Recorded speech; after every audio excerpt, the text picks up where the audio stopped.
Hello, this is Mike Hayes and welcome to the first video in our Autumn Leaves study program. In this video we'll be applying many of the concepts that we've already covered in our chord melody series. I'll leave a link in the video description below if you'd like to check out that series. Our goal in this session is to rework and rethink the basic set of chords for the tune Autumn Leaves. And what we're setting out to achieve is a set of jazz guitar chords reminiscent of the piano voicings of Barry Harris and Errol Garner. Okay, let's get started. We'll be studying Autumn Leaves in the key of B flat. Autumn Leaves is a 32-bar A, B, C song form. Let's take a closer look at the basic set of chords and the layout of the song before we get to work on our chord substitutions. You'll see that A1 and A2 are exactly the same apart from the last chord. In A1 we have a G7th chord to lead us back to the same progression that we've just heard. The last bar of A2 remains on a G minor chord.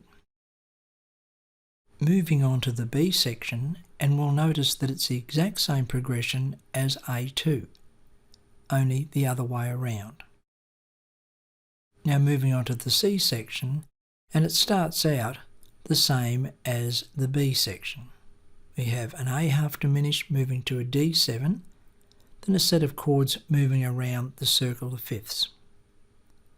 The last line is E flat major 7, D7, back to G minor. Okay, now we're going to move on to our chord substitutions. You might want to keep a note of these basic chords and refer to them often.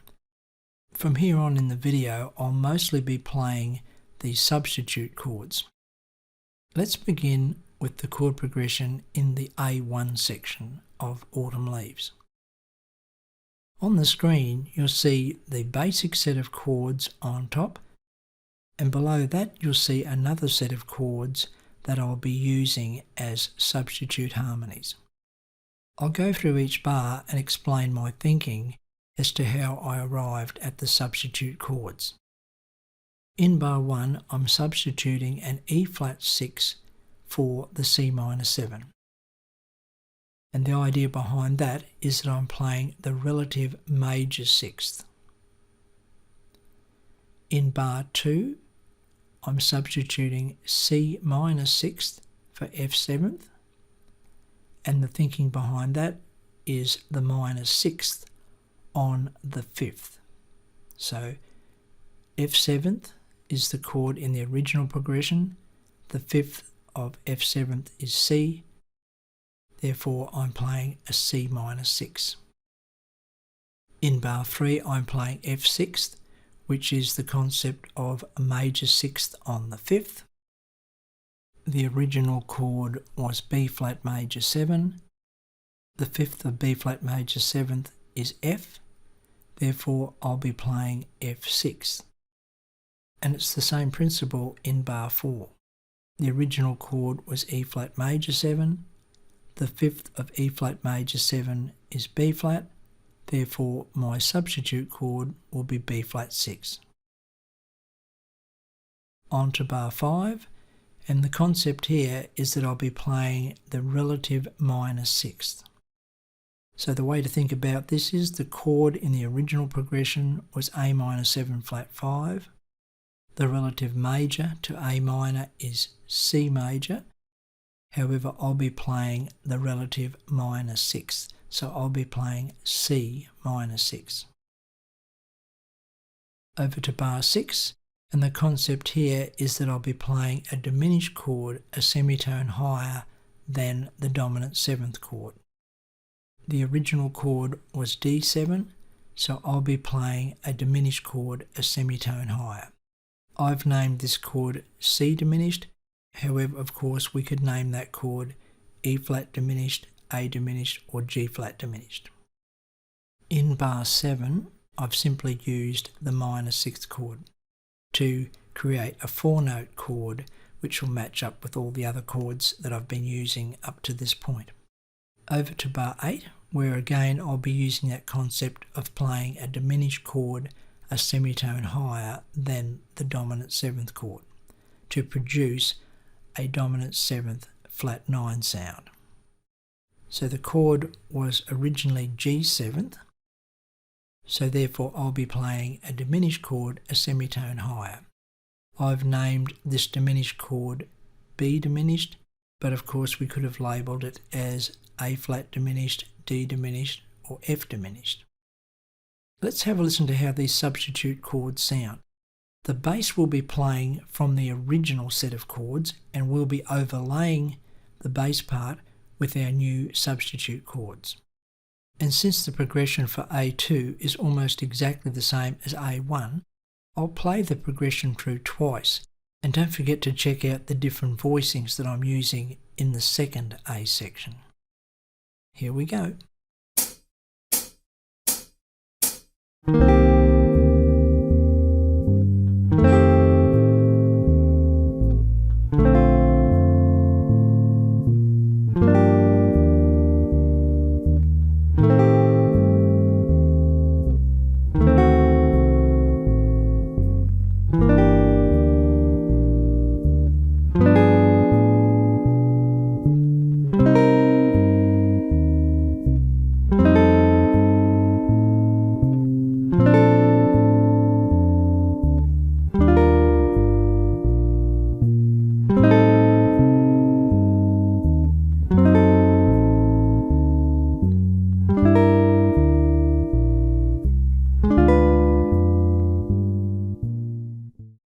And now let's do the same thing again, that is play the 2 A sections back to back, only starting with a different inversion of the chords. Here we go.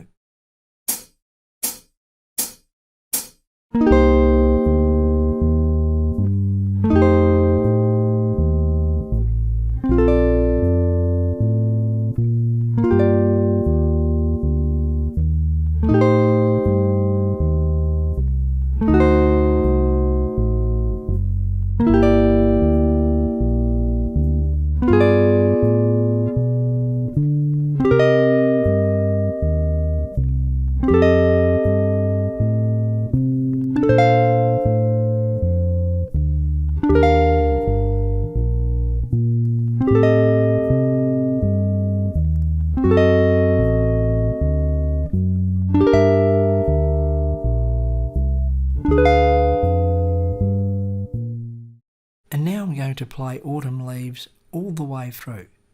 That's A1, A2, B, C. I'll play the whole chord progression through twice. There's a couple of surprises later on in the chart, and I'll put a few little notes there so you can see my thinking as to where those chords are coming from. Here we go, and I hope you have a lot of fun with it.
Well, there we go, folks. That's our first look at Autumn Leaves.